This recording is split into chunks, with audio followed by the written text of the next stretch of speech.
Ya hemos visto en esta colección de El Rincón de los Inmortales varios vídeos, varias partidas geniales del ídolo de casi todos ustedes, de Bobby Fischer. Ahora vamos a dedicarle una serie que cubre la época en la que se convierte en campeón del mundo, entre 1971 y 1972, y la completaremos con alguna partida de su reaparición 20 años más tarde, en 1992, después de eso, de estar 20 años desaparecido por completo de la vida pública. Y con eso completaremos la cobertura de la obra de Bobby Fischer en esta colección. Hoy vamos a disfrutar del momento de la partida que me parece a mí más interesante, de aquel histórico 6-0 que le metió al soviético Mark Taimanov en los cuartos de final del torneo de candidatos. Algo realmente increíble. Estamos en la bellísima ciudad canadiense de Vancouver, 1971, cuartos de final del torneo de candidatos al título mundial, con blancas Fischer, con negras Taimanov. Es la cuarta partida de ese duelo, cuyo resultado, 6-0, causó una auténtica revolución, una tragedia, diría yo casi, en Moscú, en el Comité de Deportes de la URSS, hasta el punto de que acusaron a Taimanov de haberse dejado ganar, porque no concebían que uno de los mejores grandes maestros soviéticos pudiera perder por 6-0 ni ante Fischer ni ante nadie. Yo tuve la gran suerte de ser el primer periodista no soviético a quien Taimanov le contó con todo detalle el durísimo castigo que sufrió por haber perdido 6-0 frente a Fischer. Claro, me lo contó muchos años después, en enero del 88. En fin, eso lo he publicado en varios sitios, así que si están ustedes interesados en los detalles lo encontrarán. Tal vez mientras hablaba ustedes habrán pensado, qué raro que hoy tengamos un final de partida en el tablero mural, que como siempre nos cede amablemente la Federación Madrileña de Ajedrez y no una posición llena de piezas. Pero les aseguro que hay motivos de peso para elegir este final de partida porque realmente es muy bello.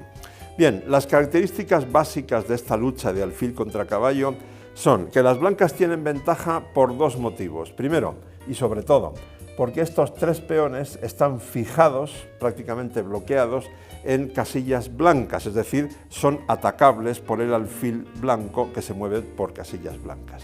Segundo, este rey, aunque de momento esté más atrasado, más lejos del centro que el negro, tiene mayor facilidad de penetración. ¿Por qué? Porque el rey negro no puede pasar por E5 debido a este peón, ni podrá pasar por D5 porque siempre se lo va a evitar el alfil con el jaque oportuno. Mientras que el rey blanco puede ir hasta A6 por esta diagonal. De hecho, el plan que elaboró Fischer ya desde aquí, lo que tenía en mente, era una posición en la que el alfil estuviera en E8, lo que quiere conseguir es que el alfil esté en E8, atacando el peón de G6, que eso prácticamente obliga al caballo negro a estar en E7, y mientras tanto, o después, pasar el rey hasta A6, de tal modo que el rey negro tenga que ponerse en C7. O sea, las dos piezas negras estarían en C7 y E7, defendiendo las debilidades de B6 y G6. Y entonces, ¿cómo remataría Fischer si lograse eso? Bueno, eso me lo guardo porque es una sorpresa muy espectacular que les voy a mostrar después. De momento, le toca jugar a Fischer y juega rey D3, que ya está amenazando algo muy serio. Amenaza alfil por C6, pasando a un final puro de reyes y peones, porque cuando se consiga la oposición de los reyes, imaginen, por ejemplo, que el rey blanco, después de que desaparecen el alfil y el caballo, el rey blanco se planta en D5 y el rey negro tiene que evitar las penetraciones por uno de los dos flancos y se pone en D7. Entonces las blancas disponen de dos peones para perder tiempo, para jugar B3 o para jugar C4, de modo que las negras tendrían que mover su rey a uno de los dos sitios y por tanto permitir así la penetración del rey blanco por el otro, porque los peones negros no pueden perder tiempos. Serían, digamos, jugadas kamikazes, jugadas suicidas porque están bloqueados o casi inmovilizados. Por tanto, como se amenaza tomar en C6, Taimanov juega caballo E7. Y entonces alfil E8, como se amenaza rey C4, Taimanov lo evita con rey D5, pero, como ya les he dicho antes, para eso sirve también el alfil, no solo para atacar el peón de G6, sino para dar jaques. Alfil F7 jaque, rey D6, rey C4, se amenaza rey B5, rey C6, pero entonces jaque, rey B7 y rey B5. Bueno, ya se ha avanzado algo, pero todavía falta mucho por conseguir por parte de las blancas. Además, las negras tienen este recurso táctico, caballo C8, que amenaza a ganar el alfil dando un jaque en D6. Por tanto, alfil C6 jaque. Y ahora es importante que el rey negro se vaya a C7 y no a A7. ¿Por qué no? Imaginen ustedes que el rey negro se va a A7. Este alfil pierde un tiempo, se mueve a cualquier casilla buena de la gran diagonal blanca. Por ejemplo, rey A7, alfil G2. Entonces, caballo E7 para evitar rey C6. El alfil vuelve a mover, por ejemplo, alfil F3, y como habría que mover el caballo, porque el rey está atado a la defensa de este peón de B6, el caballo se mueve y entonces el rey blanco penetra por C6 con efectos devastadores. Por eso, contra este jaque, el rey negro tiene que marcharse a C7. Bien, entonces, como el alfil está tocado por el rey, todavía el rey blanco no puede penetrar en A6, pero entonces alfil D5, el caballo lo ataca desde E7, alfil F7, ahora sí se amenaza rey A6, entonces rey B7 evitándolo, y ahora la maniobra, una parte de la maniobra ganadora, alfil B3.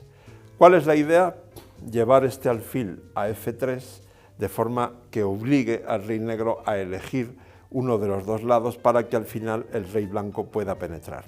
Alfil B3, rey A7, alfil D1, rey B7, alfil F3 jaque, y ahora el rey tiene que irse a C7, porque si se va a A7, como hemos visto antes, las blancas pierden un tiempo en la diagonal con el alfil, el caballo tendría que moverse y entonces el rey entraría por C6 con efectos, como he dicho antes, devastadores. Así que por eso la única jugada lógica es lógica y buena, es rey C7. Y por fin ya las blancas han conseguido uno de sus objetivos, que era colocar su rey en C6.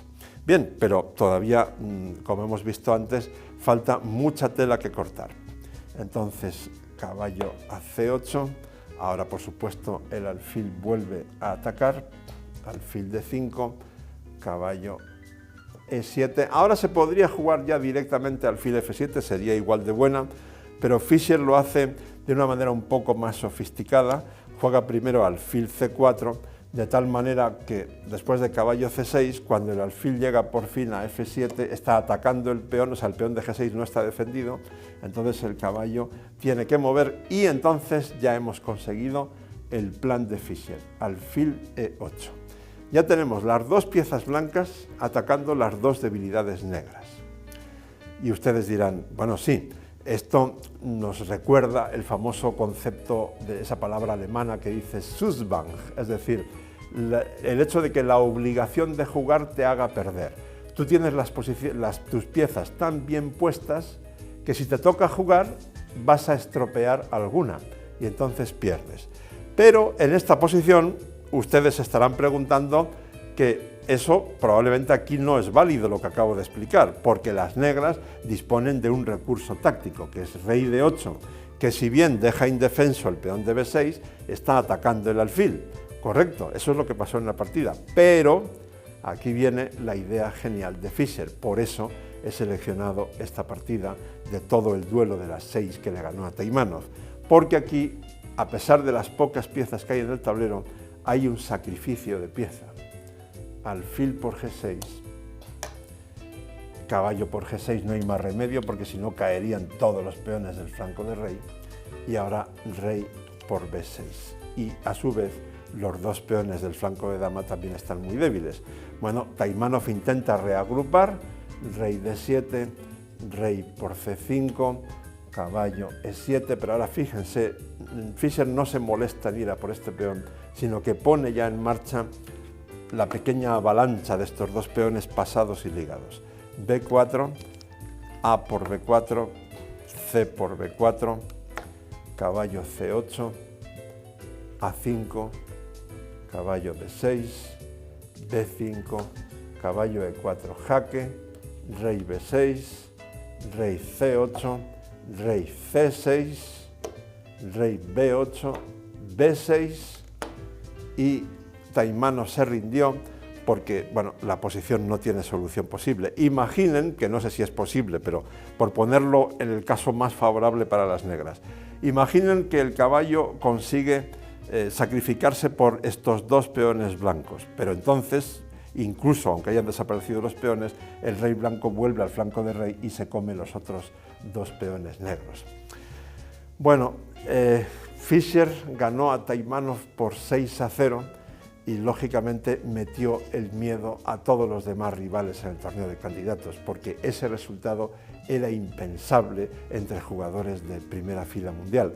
Y por otra parte, insisto en una idea, aunque casi todas las partidas de esta colección del Rincón de los Inmortales están basadas en sacrificios y combinaciones muy brillantes con muchas piezas, me ha parecido que esta partida también tiene una enorme belleza y espero que ustedes estén de acuerdo conmigo.